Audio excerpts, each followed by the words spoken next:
Ralph Burns, always a pleasure. Kasim, Aslam, pleasure. I can't say it together. Kasim Aslam. It's too much like, I don't know. It's very rhymey. Yeah. It I want to is. do the single name thing, like Madonna. Just be Kasim. I think you could just do Kasim. Yeah. There's a mayor in Atlanta named Kasim. Really? So yeah, I probably have to fist fight him. But you have to edge him out, right? Yeah. Yeah, I think I have a good shot at it. And then there's also some kid in the UK that writes boxing blogs, but that's it. Those are like there's 3 Kasims in the world, and I just named all of them. There's your competition. That's right. You could knock them out pretty easily. Yeah. Just have to travel overseas, head down to Atlanta. Need some extra Bitcoin and yeah. Oh man. Well, there's not that many Ralphs either.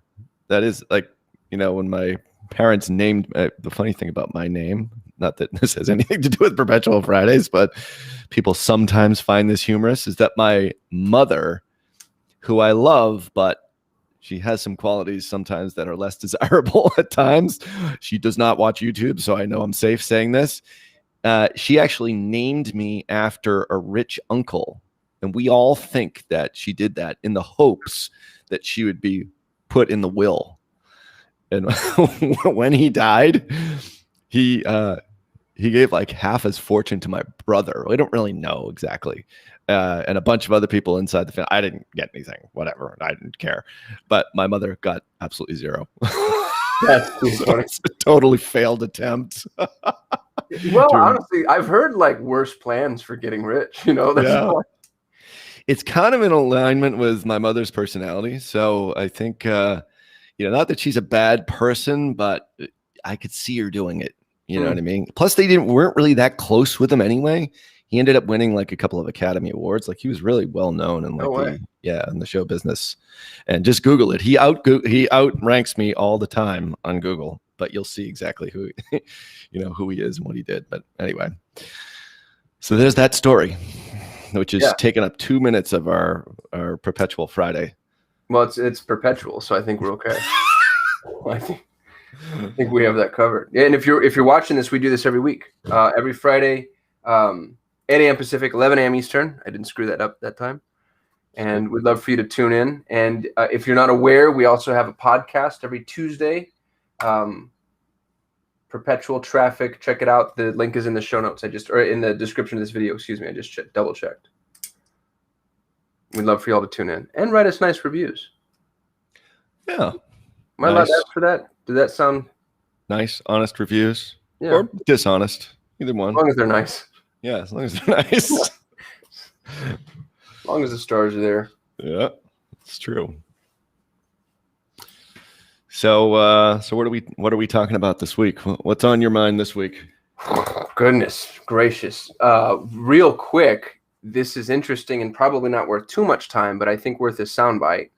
Google has took away people's search terms, and if you're watching this and you don't know what that means, it was a catastrophe for a lot of us. You bid on certain key phrases, and the phrase that you bid on isn't necessarily the phrase that somebody searches for. So Google used to give you a full list of what it is that you actually paid for, the actual search term.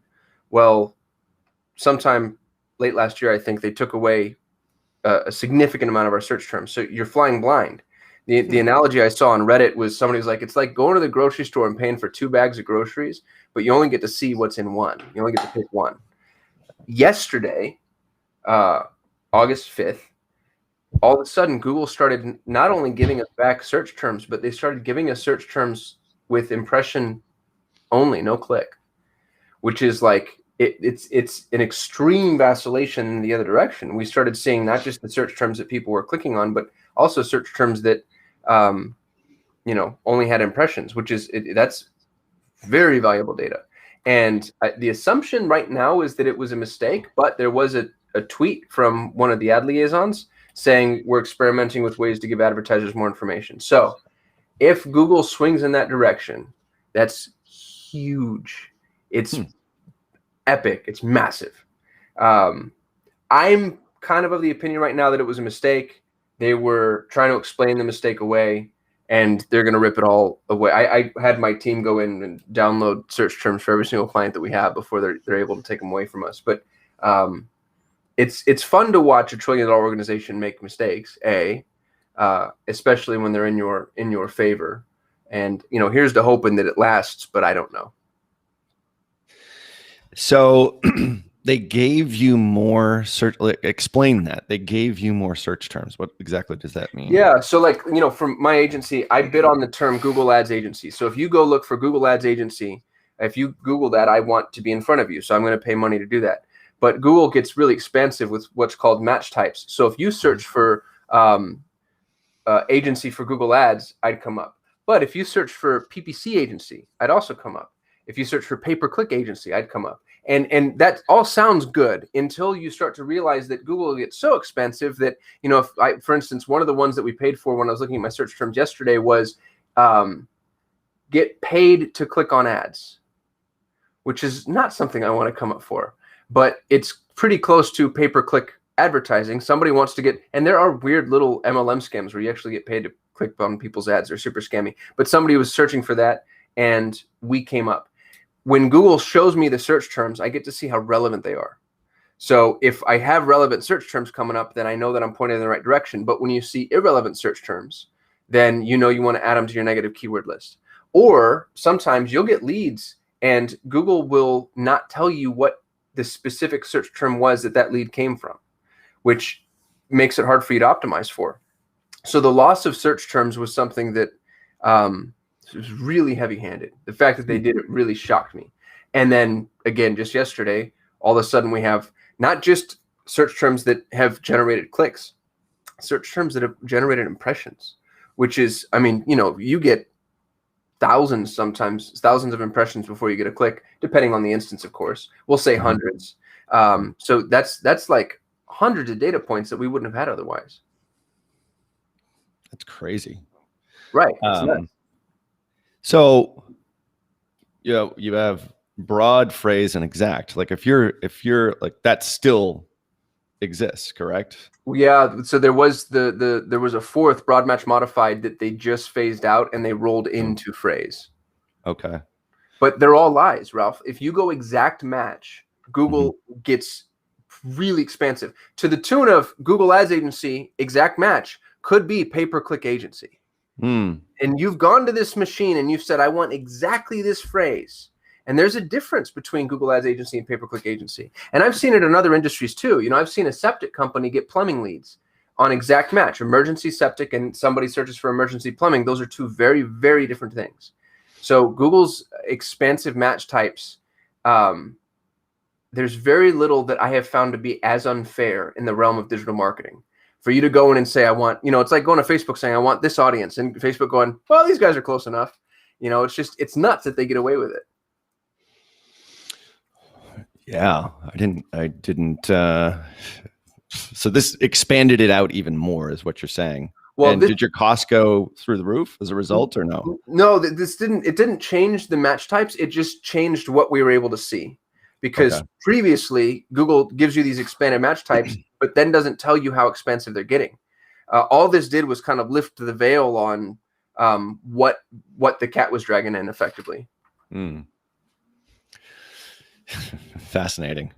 Yeah, and hopefully it lasts. I'd love to see this be like a long-term. I doubt it, just strongly, because of the way that they've aggressively taken information away. But good things happen if you stick around long enough. Right. So what did your team do about it? At least we went and downloaded we've got 160 some odd accounts, and I've got the Slack channel open up. Actually, the head of our specialist team said, hey, everybody go in and download every single search term and for every single account now. Because the assumption at the moment is that this is going to get stripped away.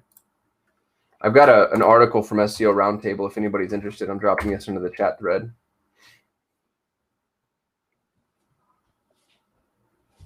Yeah, so pretty cool. Oh, we got a question from Kyle. If you're watching live, by the way, that's why we're here. We want your questions. So thank you, Kyle. And Kyle said, hey, guys, thanks for all the great content. My question is if you can show what attribution reports you download before Facebook shuts it down August 25th. I didn't know Facebook was shutting down attribution reports. Yeah, they are. I'm actually looking in here. I mean, we typically on that do 28 day. I mean, I think that's the biggest one for us right now. I mean, we don't actually do our reporting through attribution reports. So we pull it through Google Data Studio for all of our customer accounts. So it's not a tool that we actually use fundamentally. So it doesn't really affect us. I think it's Kyle, but it'd be more interesting to find out maybe how you're using it and in what way you're using it. But we default back to obviously 7-day click, 1-day view for customer accounts right now, obviously for that reason. But I think in the past, our attribution reports, we have done 28-day. Remember when the attribution tool was there, we thought 90-day was super helpful. I don't think our team does a whole lot with any of that at this point. And we really rely back on, we've got a third-party tool that we're utilizing right now that's in beta. That's our own sort of separate attribution tool. But we oftentimes do use third-party tools like Wicked Reports, Hyros as well. I think we default to Wicked Reports, but we typically use Google Data Studio for all our reporting at this point. So it doesn't really affect us per se. And I guess the question is really what you're trying to achieve with it. All of our customers understand now it's 7-day click, and that's pretty much it. And some of that data doesn't show in, until like 2-3 days after that 7-day click view. So it's more of a question of like what it's being utilized for, and we don't really use it. We did at one point in time. We actually, like I said, we thought the attribution tool was going to be sort of a game changer for us to be able to show like longer term value that we're creating, but we just have defaulted back to sort of our regular reporting. And you're building your own attribution tool in-house, Ralph? That's really cool. That's also really brilliant. I invested in a SaaS application called Northbeam for this reason. I think that attribution is going to be like the new frontier for marketers for the next 2, 3, 4 years. With the loss of data becomes the need to start poking holes in those veils and figuring out how much of it we can capture back. And attribution, that's the front line. That's the tip of the spear. Yeah, for sure. I think, I don't know. I think to function as an agency, to be able to grow and scale in this environment, you have to have one. Yeah. It's just that's cool that you've got it in-house. So it's in development right now, but I mean, the point is that I think it's going to be really helpful. We'll also have an app, a lot of other kind of things, but we're not going to ever sell it in the outside world. We're just going to use it for the agency purposes, which is what we do. We're not a SaaS company. So, well, there's a term for that too, right? It's software-enabled service. So like, from a business valuation standpoint, you still get to show proprietary tech, but you don't have to do the customer service end of things. Yeah. Oh yeah, for sure. Yeah. That intimidates me. Building tech like that, it feels so scary. And I don't know, I wouldn't even know where to start. So I envy you. We're overseeing, our dev team is overseeing it, but we're outsourcing it to a third-party vendor. Yeah, which is probably smart. Like, go get the pros to. Yeah, shorten the learning curve. So yeah, it's a much easier way of doing it, and I don't really necessarily feel like hiring an entire team of people who I don't really exactly know what they're doing. Yeah, it's bad enough that I don't really know what our dev team does, but that's okay. They do their thing, and it's absolutely essential for front end and back end things that we do, reporting back to customers and obviously to our media buyers. So, well, and I saw the funnels that you build. That funnel map was insane. Like, I've never seen anything so complex. Yeah, I mean, that team is on the ball for sure, and it's expanding. Apparently, we just hired 2 more people for that team just yesterday.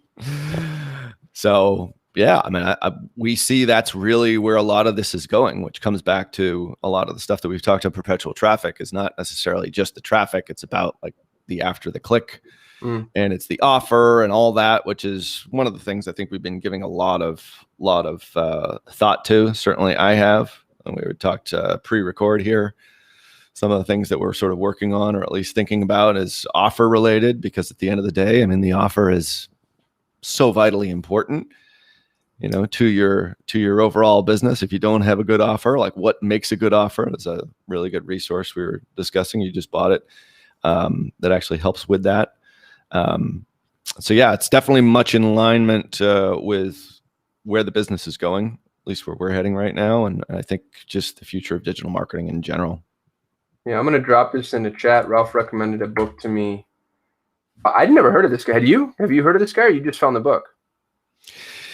Yeah, a guy that we work with, that was actually worked here at Tier 11 for a while, had recommended it to me, Deacon Bradley. And I mean, anything that he recommends typically, because he's a very bottom line, super logical thinker.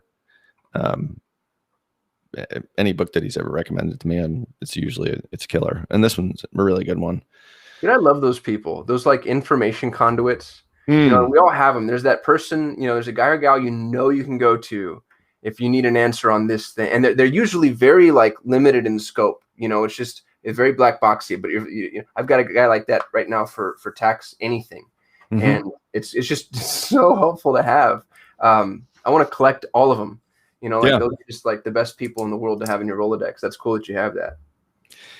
Yeah, I mean, he's one of those guys that, like when I was setting up this office for this like video studio that we have, I was like, all right, what do I need? What's the best desk? You know, what's the best chair? You know, like he's one of those guys, you know, knows all that stuff. Like when I was doing like our home gym, you know, asked recommendations there as well. So like just there's people like that out in the world, which are very, very helpful for a lot of us who just don't either have the time or the desire to go out and do all the research and figure out what's the best thing to buy. Yep. But yeah, conduits, I guess, is a good word for it, which is kind of cool. So yeah. So the conduit gave us the book. I just dropped it in the chat. Aslam's asking, what is this book? I'll let you intro it, Ralph. $100 million offers, how to make offers so good people feel stupid saying no. I haven't started reading it, but you have, right? Yeah, I'm just about done with it. I mean, I think it's a really good book on one of the most important elements of a business, is how to create an actual killer offer, what he calls as a grand slam offer. I mean, there's some things in here I don't necessarily agree with, but I mean, a lot of the major concepts, I think as marketers and as business people, it's a really valuable book, and it's a quick read. And I think it's like 99 cents, something like that. So yeah, it's a buck on Kindle. Yeah, it's a buck on Kindle. You can get the audio version if you've got an Audible subscription for, you know, a credit. But yeah, I mean, he sort of breaks down or deconstructs what makes a great offer, and then how to package it, and then how to sell it, which is sort of the last end of the book. And I think it's really, really good. I think it's,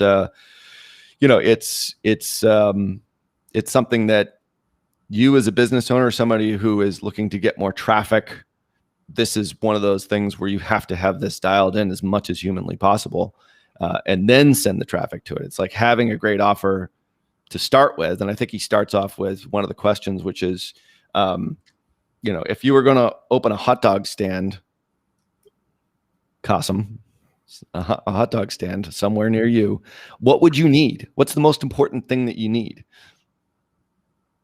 I'm just going to, I feel so on the spot. The most important thing, I think a really amazing location would be the first thing to go track down, right? And then, did I do it? That's what most people would say. Huh. And that's what I said when he actually asked the question in the book. I was like, all right, well, good location, right? So that's related to that. But what you need is a starving market. People that want hot dogs. Right. That's really what now location might be a function of that. But so all the other things, all the other components of the offer might not be as important as the location. So let's think about it this way. So let's say, you are the only hot dog stand, and you are right outside the University of Arizona football stadium. I don't know what it's called, but you're the only hot dog guy. Like, you are football fans are coming out. They're probably hungry. There's lots of them. And you're the only guy. So you've got a starving market. Now, a function of that is location. So your answer is partially correct. Yeah, but I was thinking about it through the wrong paradigm. I see what you're saying. I was thinking location just because, the more traffic, the more people you're exposed to. But really, we should be thinking location is, and Aslam just said it in the chat, location, where are the hungry customers? And the stadium's a really good example. It's funny because we back ourselves into the major mistakes this way. It's like, oh, I've got a bunch of hot dogs, I should open a hot dog stand. That's the way I think most businesses start. Like, I know how to build websites, I should open up a web development agency. Not, oh, there's a bunch of people out here that need websites, I think I can serve them. It's interesting how, and I'm saying that's actually how my business started. I was like, oh, I can do this. Not, I know a bunch of people that need it. It's just like, oh, I'm kind of good at this, and this is where I'm going to begin. I think that's a really good point. It also kind of pisses me off sometimes, talking about my epic levels of hypocrisy, that we have to make this point. Like, I get clients that come into the door that they don't have a business yet. I'm a consultant. It's like, oh, okay, oh, that's awesome. We'd love to work with you. What is it that you do? Well, I consult on business. And it's like, no, you don't. Not you. Like, finance, operations, HR, hiring, like how do you, and they're like, oh, well, all of those things. It's like everything. And you end up in this really weird cyclical conversation to where they can do everything for everyone, and there's nothing to market because there's no offer. There's no hungry customer. Yeah. Yeah. Like, and what would you say to somebody who came to you and said I assuming they're coming to you to hire you to market this business that isn't a business? Or like, what would you do? I turn them down. That's where I get really bad, Ralph. And I could use some coaching here too. We've gotten spoiled, and I'm about to be mildly arrogant here. We're the best, and everybody knows it. So business drops on my lap. I don't need to coach people into being good customers. I should have a program. I actually had an idea a long time ago, and I just never followed up on it. I wanted to launch a coaching program called Fertile Ground. And I wanted the coaching program to be how to build a business that's worthy of driving traffic. You need fertile ground. And it was all the things that I know that businesses that come to us don't have. So, not just the offer, but one of the things that sucks for us, and I know you run into this too, when we generate leads for clients and they drop the ball on the lead, and they don't follow up, or they don't answer the call, they don't have like a really good intake process, qualification process, sales process, whatever. It drives me nuts, because it's like, man, I finally got the ball into the freaking end zone, and you are like batting it away, and just botching this. So I wanted to launch this whole thing that walks people through building. I think I had like a 9-step. I had this little triangle written out. I got pretty far, and then it felt hard, so I didn't do it. Yeah, but I should have. I think qualification like that is important. And I'll never forget one of sort of a combination of an SEO and Facebook ads customer that I had way back when. I actually just found their file inside my Google Drive folder like a week or so ago. I was cleaning a bunch of stuff out. And it was a virtual bookkeeping company. Now, I actually have a virtual bookkeeper right now. So it's like it's almost in the same industry. But anyway, this guy did virtual bookkeeping. But the point is all he needed was leads to get people with name, email, phone number. And all we really had to do is just target people, like businesses in general, get them in the door, get them leads. They were going to submit their phone number anyway. And then after that, it was all up to him or his salespeople to figure out how to close the sale. So what I did is I did what we would typically do as an agency, is we just drove traffic to their opt-in form, got tons and tons and tons of leads, and we kept track of it and everything. And there was, by the time I think we had engaged working with him for 3 or 4 months, and he had been paying us for 3 or 4 months, we had generated 3,000 leads for him: name, phone number, email. So like all his salespeople had to do is just pick up the phone, or I don't know, send them an email and say, hey, book a call with us, that kind of thing. We didn't have a scheduler or anything like that. It was all just an opt-in. So 3-4 months into the agreement, he came to me, and I used to meet with them like face to face. Like this is back in the day when I remember those days. Yeah. I would actually do that. He said, "Yeah, we're going to let you guys go because you're not doing what our business isn't growing, and I can't afford your services anymore." And I had made the mistake very early on. Unfortunately, this is something now that we check. Is I didn't check on his follow-up process. I didn't know that he didn't have a salesperson. All was happening is like we were just filling his CRM with all these names, name, email, phone number. Like it's hard to get a phone number. Right. You know what I mean? No, that's a qualified prospect for That's sure. a very qualified prospect. No real way in which to follow up, but made that mistake once. So they fired us because we didn't produce leads for them, or we didn't produce sales for them when I was missing half of the equation. That's one of the things that I always sort of think about now when we're hiring a customer, because we look at it both ways. They're hiring us, but we're also hiring them, because the job to be done for us is we help grow your business. How are you actually going to do it? We do it through traffic plus conversion. So for now, like about 2 years ago, we started with a huge company that now has hundreds of franchises nationwide. And as a part of the vetting process, we were basically hired to create leads for these folks for their specific service. It's in the lawn care niche. And then they do a bunch of stuff with like mosquitoes and like maid service, that kind of thing. And I went through the stupid me or silly me or whatever. Like this is the thing that I didn't do when we worked with a bookkeeping company. I didn't actually go through the lead form and see what happens.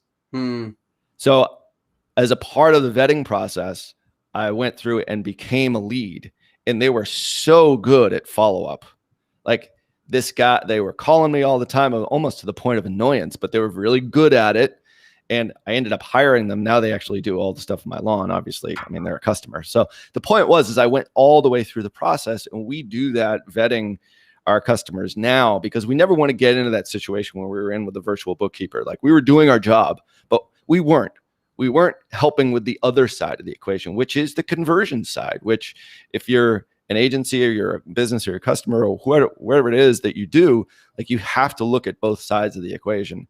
And now we use that as a part of our vetting process to make sure that what we do really works. And if they don't have that conversion element, we'll offer them a way in which we can assist. So, and that's the big shift. And I know we've talked about whether or not agencies should be doing that or shouldn't be doing that. We decided as a group, a year plus ago, that that's the direction we're going to head. And as a result, results have enhanced dramatically, because it's now traffic plus conversion. And yeah, there's a summit out there that talks about traffic and conversion summit. Well, I think that, it's so aptly named, because traffic is blamed, and maybe the wrong word. Blame is the wrong word. People covet traffic. Mm-hmm. And far too often they think like, oh, I need traffic. And really it's like, no, you don't yet. Like Ryan has the whole analogy of a leaky bucket. I like my analogy of fertile ground. Like if you're not able to convert, if you don't have all the things that you just said, then you're just traffic is the water, and you're out there watering, arid desert. Like there's nothing that's going to grow. And the more traffic you have, the more that ends up being true. It's like the Bill Gates has that amazing quote. He says that automation applied to inefficiency just amplifies the inefficiency. Well, traffic applied to a non-converting model just amplifies its inability to convert. Right. I got to apologize to you all. My lights are flickering. So if you see a bunch of weirdness, I hope there's nobody that, gets thrown off by that. Basil, one of our frequent flyers, by the way, you've been here, I think, the last 3 times. Appreciate you for doing that. Right. Basil has a really good question, Ralph. He says, what do you think about the future of cold outreach? I feel like it's getting very difficult to hit numbers with emails, calls, DMs, etc. Yeah, the future of cold outreach, meaning somebody does not know who you are, and you are just basically just going out and trying to find them and pull them in I don't know what business Basil has. I think it's an agency, as I recall. Yeah, I think so too. Yeah. My sense is this on cold outreach. First off, it's one component of your overall growth strategy, and it's something that we do.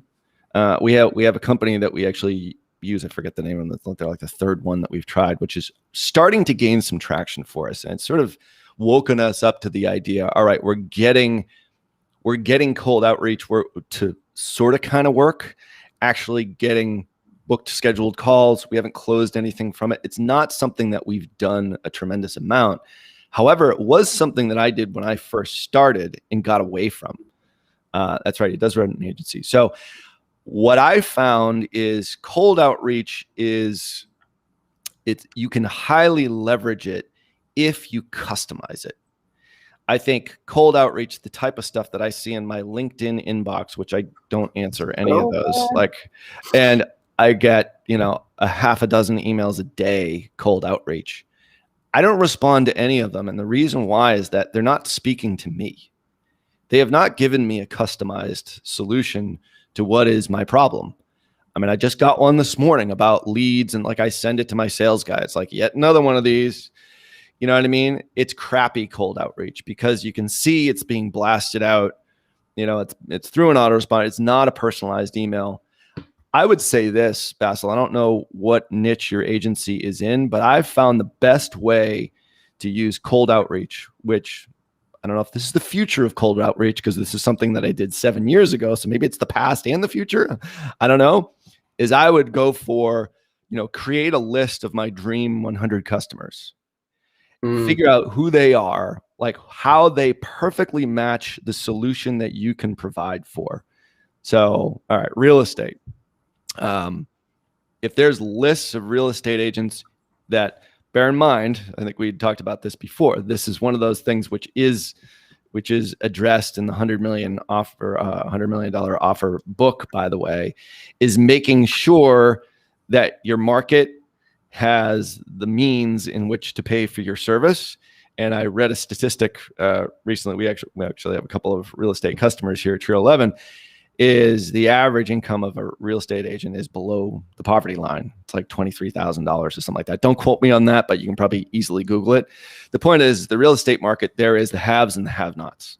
So first off, I would figure out who the haves are. And I'm sure there are lists that you can find based upon sales, like real estate listings through MLS. Who are the brokers that are really crushing it? Now, they might not be as much in pain as maybe the ones who are starving.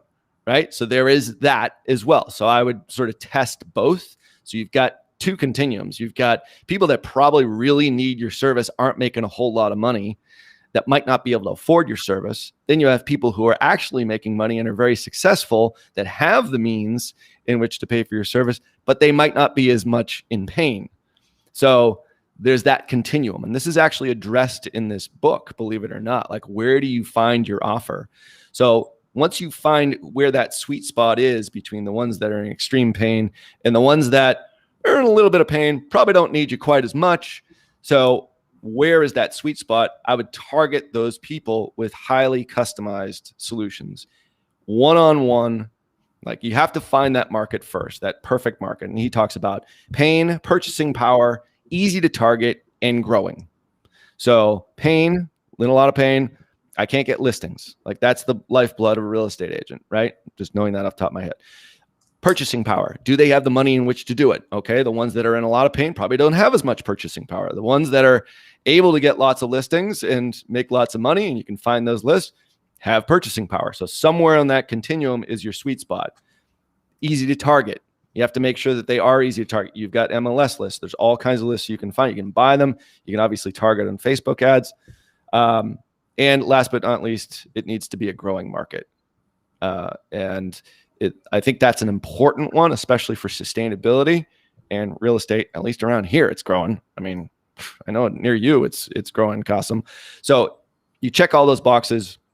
Real estate's the niche. Figure out where your sweet spot is. And then a customized solution is whatever your solution is, customize it for them. What I would do is I would go to their Facebook page. Once I'd have that list, I'd have maybe 20, 25 individual real estate agents that I know need my service, have the means somewhat. I would at least test this. I would go to their Facebook page, see if they're actually doing any paid advertising. If they're doing paid advertising, I would do an assessment of their ad, click through all the way to the landing page, and then do a short video that says, hey, I was just on your Facebook page, and I noticed that boom, boom, boom, boom, this. actually shoot them a screen capture video, send it to them with a couple of bullet points that outline the biggest pain points that they might actually have as a real estate agent, maybe in the subject line, but also propose some of the solutions that you can provide in a customized way. And this is not an email blast through Infusionsoft. This is one by one. So the future of cold outreach is a lot of manual work, but the payoff is absolutely there. That's how we got our first law customer when I was an SEO / budding Facebook agency. So I went after all the personal injury law companies in my area and put together exactly what I would do to get them to rank higher on Google Places at that point in time, and then also power it through Facebook ads. And I gave a customized solution to probably 5 or 6 local personal law agencies. One of them said yes. He stayed with me for 3-4 years. I think I was charging him $3,800 a month for all 16 of his offices for SEO services and for Facebook. And he's still a friend of mine today. So all I did is send 5 or 6 emails. I forget exactly how many it was. And he responded, got it back. He became a customer for life. So the return on that is insane. The point is that is a very effective strategy especially if you have a high lifetime value of a customer. And it's one that we're starting to do again, got away from it. Our perfect avatar has changed a bit over time, but the funny that Basil mentioned this is that we just revived that Dream 100 list because this outsourced company started to get, we got 3 or 4 calls. And, I think we got 3 calls. 2 of them showed, one of which we sold a strategic growth plan, which is sort of the first stage of our sales process. And it looks like it, we deliver it, I think, next week. So I'll have more information there. So anyway, yes, cold outreach still works as an agency. If you're an agency owner, absolutely it does, especially if you're in a niche, but niche down to scale up, obviously, is one of the things that, Alex talks about in the $100 million offer book. But he also goes through a lot of this kind of stuff. Doesn't hit prospecting like this, cold outreach, but it's very much alive. And I think that can be transposed to a lot of different types of industries. If you're selling a $10 information product, cold outreach probably isn't going to be your way of doing it. But as an agency, lifetime value of an agency customer is significant depending on what your pricing is. That was brilliant advice. It reminds me of something that Ryan said a few TNCs ago. This is Ryan Dice, for those of you listening, if you're not familiar. He said, in order to scale, you have to do the things that don't scale. Yes. I thought that was really profound. 100%. I am such a believer in that. It's a great way of saying it. Yeah. I've got a friend of mine gave me a really good litmus test for outreach. You want to make sure that you're using the word you, not we. And I actually have an example that I got this morning. I spoke at the Affiliate Summit East in New York, and they give away the list of the speakers for whatever reason. And so, you start getting spammed. And this is a guy, this is his 3rd email to me. So he's emailed me 3 times since the event.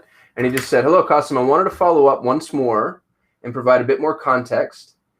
We are specifically looking for traffic to our owned and operated pages, as well as partners who might be interested in real-time leads we are generating. We are active across Meta, blah, blah, blah, blah. And very end of it, I looked at your company. Looks like there might be an opportunity for us to work together. And what's interesting about, and I'm looking at his emails, he never talks about me at all. It's just like who he is, what he wants, how it's important to him, how it's going to serve him. And now had he come out and said, hey, I looked at your site, you seem to, you know what I mean? Like it just turned that us versus you around a little bit. And at a minimum, he'd have way more of my attention. But at this point, I'm just annoyed. I'm just annoyed that he keeps emailing me. It's funny. I got up really early today and just went through all these emails. I don't know why I was in this sane box folder that I never touch, but there were all these emails of these kinds of solicitations. Some of them make it into my main inbox, but most of them go to this sane box folder, which is a great tool, by the way. I love sane box. Anyway, and The one that I deleted today and didn't just like pass over, read briefly, was the one exactly like you're saying. It was we, us, us. And then let's schedule a call, book it right here kind of thing. It had You do my work nothing for me, please. like, can you just do all my work for me? Can you just hand me money? Like, just give me money without me doing anything. I was like, it pissed me off so much I deleted it. I wasn't like angry, but it was the same thing. And I think it goes back to Basil's question. It's like, nobody gives a crap about you. They only care about themselves. Really, this is a what's in it for me world. And I only care about my problems, my stuff, my shit. Like, that is like the way the world works. And us as marketers need to understand that. That's why sales copy with you in it is far more effective than sales copy with we. Like, go to your, even looking at your website. I know Don Miller talks about this, and we redid our website a while back. Like, we did have a lot of like, we are this, we are that. Like, it's the worst thing you can actually do for conversions. It's all about like what we can do for you. So you are a business owner who is looking for blah, blah, blah. You are all this.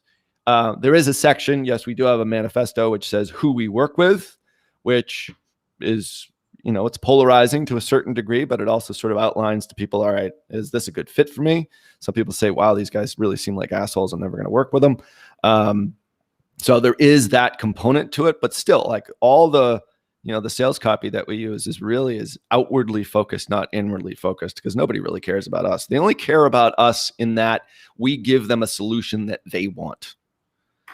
Yeah, well, and that speaks to the whole thing that you were saying. Like, nobody does that, where they go and do a Loom video and look at your ads and walk the funnel through and then offer up everybody wants something that they can play Tim Ferriss with, set it and forget it, and it's generating leads, and leads drop into a funnel, and they watch my stealth webinar, and at the end of the webinar they opt into the thing and they pay me my trial, and then I have somebody that you know what I mean? Like, and I understand why that's the dream, but I mean, gosh, if that were really possible, the people selling you on that dream wouldn't be selling you education.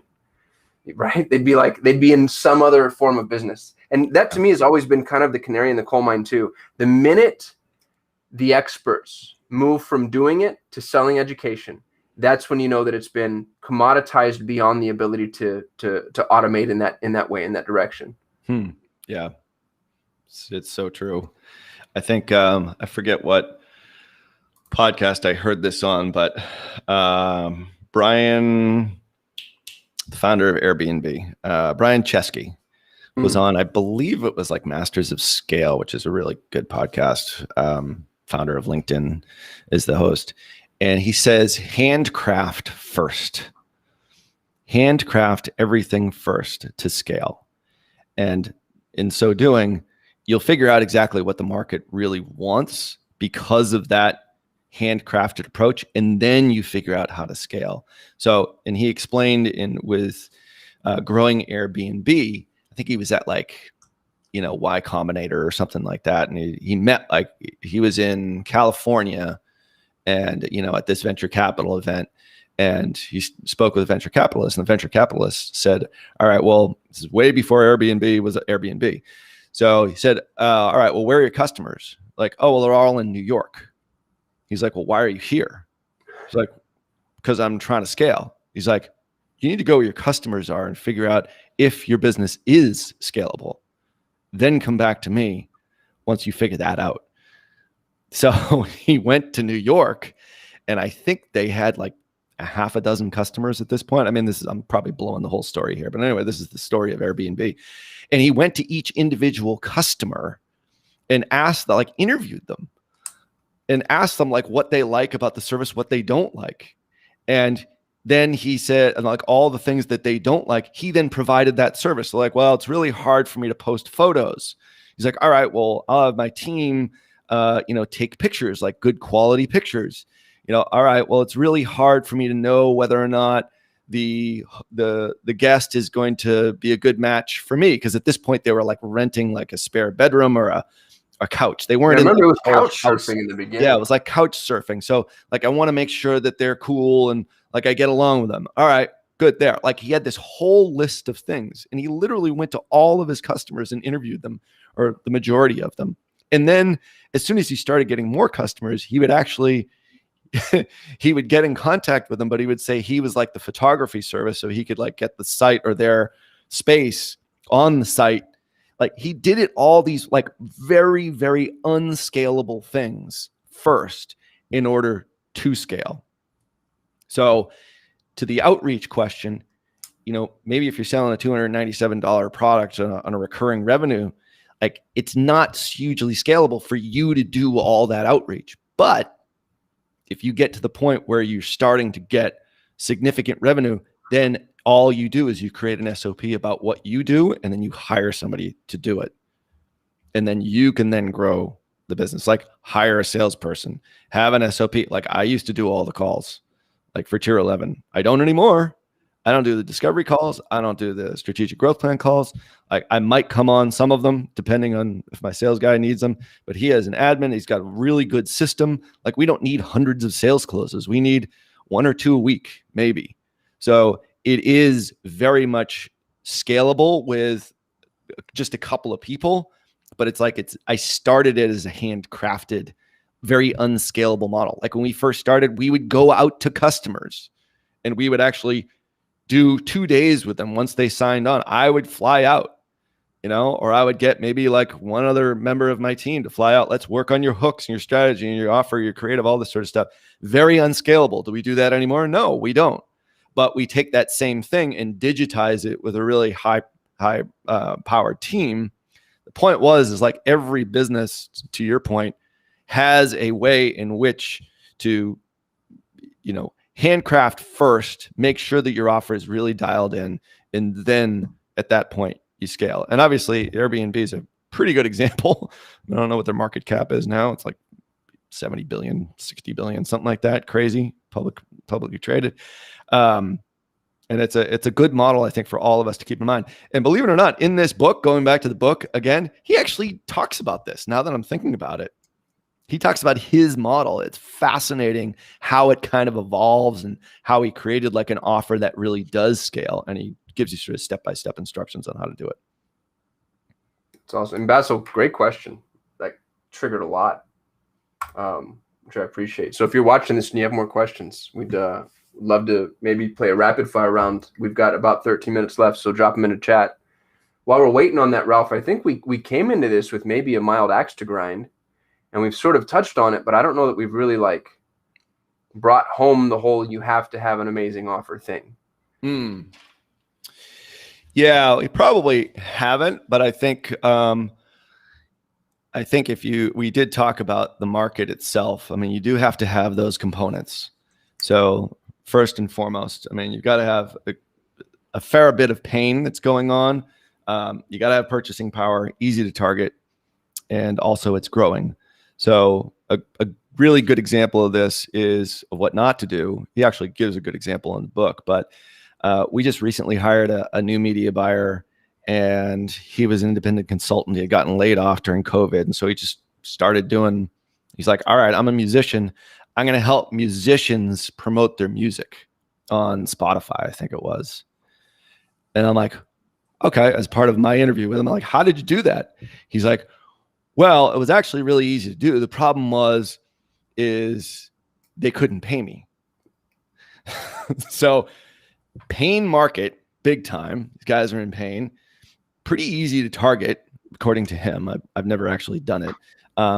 Growing, I would guess, because, you know, Spotify streaming services, there's new musicians every single day. I mean, shit, I could like record something and put it on Spotify tomorrow if I really wanted to. We should do a duet.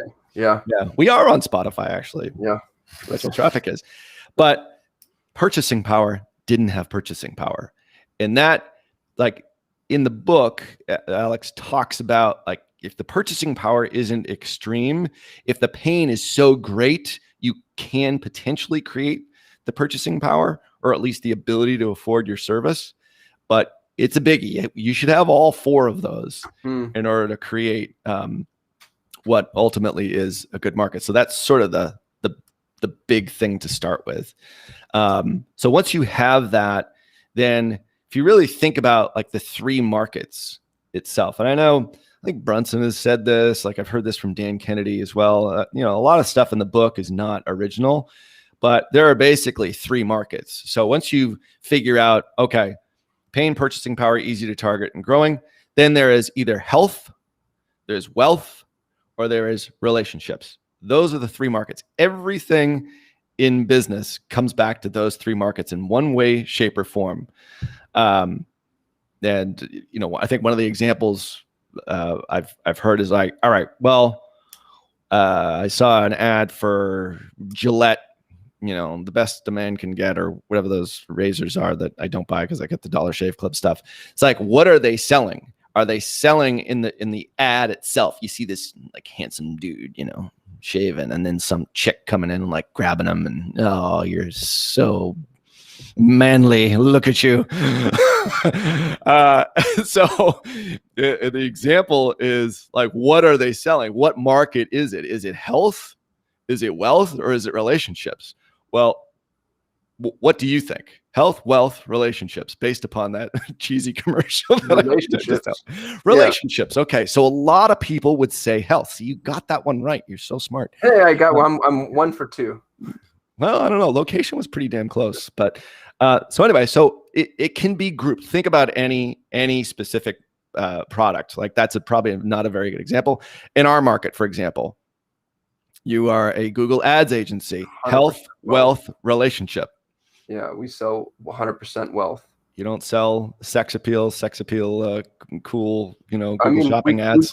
We could try to go that direction, put a bunch of nerdy Google adders out there and see who that appeals to. Right. It is funny how you can pivot certain products though. Gillette could have gone health, and I think some folks do. Right. It's sharper, it lasts longer, it doesn't rust, whatever. But they didn't. Right. They could have, like the angle was like they could have gone either way, but the marketing I think dictates probably, the market, so to speak, like the marketing dictates the market. Is that even a thing?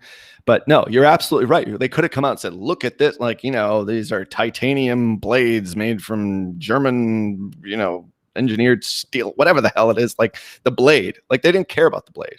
They're talking about like the woman grabbing the dude. Right. That's relationships. Well, so anyway, they split tested that and they figured out what makes them the most money. And I'm sure. Yeah, I'm sure. That's an indictment on human nature, isn't it? Absolutely. For sure it is. So, whereas, Dollar Shave Club doesn't sell that. They sell more practical. So that's an interesting one. But anyway, let's not get into that. But so inside each one of those individual markets, there is, let's say, health, for example. You can create a niche of a niche of a niche. And that's where Alex Hormozi goes into, the riches are in the niches, scale down, or, niche down to scale up is something that we talk about here on the show quite a bit, is figure out, okay, maybe in, let's take the relationships market. Okay. So there is relationships. So there is a bunch of different potential relationship products. Maybe one is, how to get a date as a college student, how to get a date, when you're single and you're over 65, how to get a date when you're, a single mom in your 30s, all different niches. So inside, I would go, I'd tackle, and hopefully this doesn't offend anybody, but I'd go tackle older women because nobody's serving them. Yep. And they have the expendable income. There's a ton of pain there. They tend to outlast men by 20 years. And there's a niche that now all of a sudden, now here's the thing is you have to have an offer that delivers, right? So you have to be able to, yeah. But if you can crack that code, that I think checked all 4 of those boxes. Yeah. So if you have a relationship product, like it's going to be probably different than the younger person than it would be the older person, but a lot of the basics are there. It's like most weight loss products are eat less, move more, pretty much. It's like, that's pretty much the formula, right? So like with relationships, I've never bought a relationship product before, but I would imagine whether you're targeting college kids or whether you're targeting, in your example, over 65, maybe widowed, female, can't seem to find a good relationship, that niche, like even niching it down, like you say, female, that's a niche of a niche of a niche. Again, that market would check all the boxes as far as like what a good market is. A lot of pain, like you said, purchasing power, absolutely.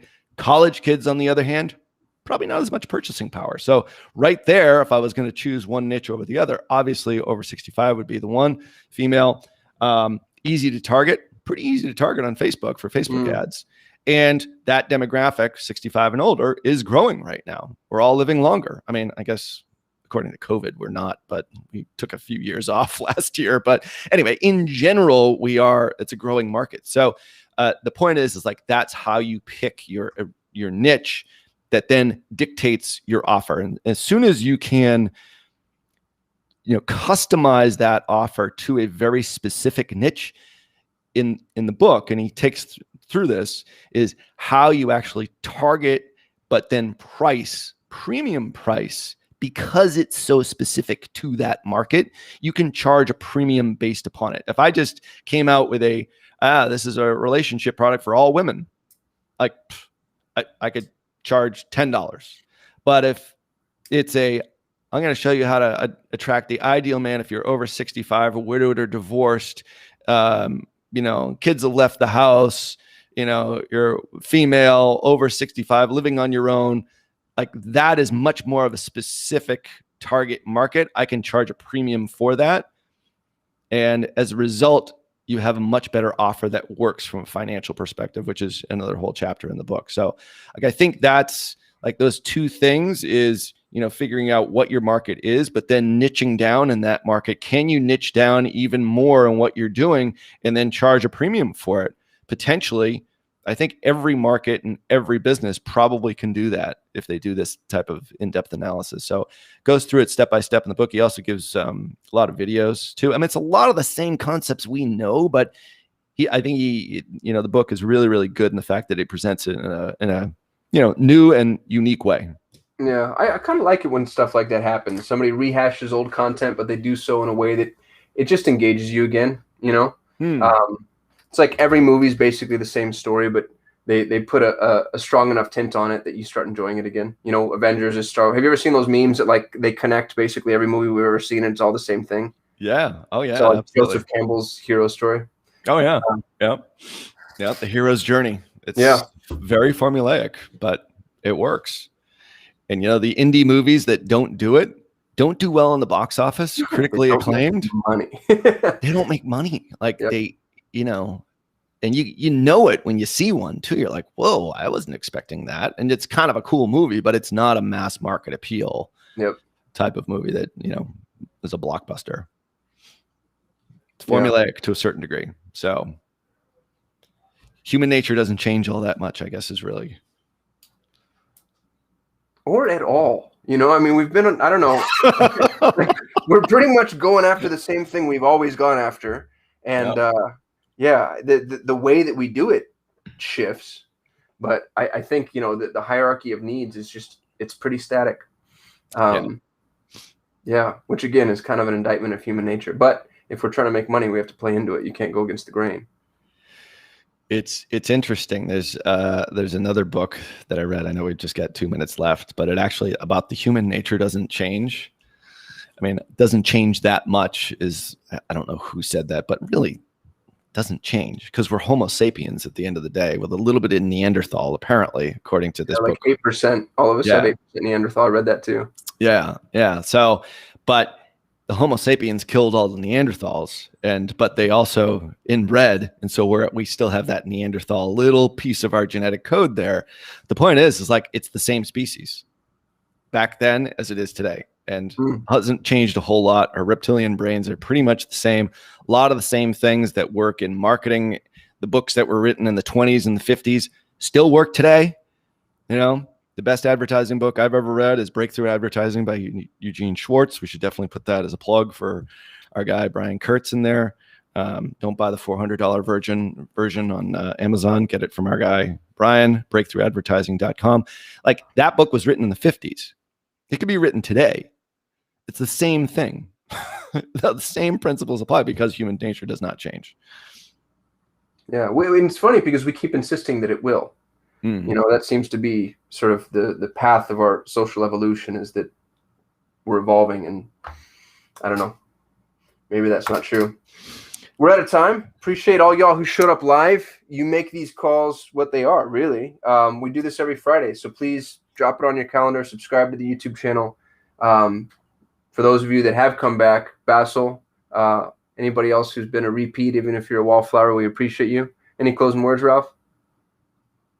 No, I would say, for 99 cents, it's a good book to pick up. The one that we've been talking about, not breakthrough advertising. That's many, many times that, but you got to think twice before you click on that one. But yeah, this book, $100 million offers, is a good one. Yeah, for $1. Links in the chat. Go snap that up. Let us know what you think next Friday, and we'll see y'all in a week. See ya.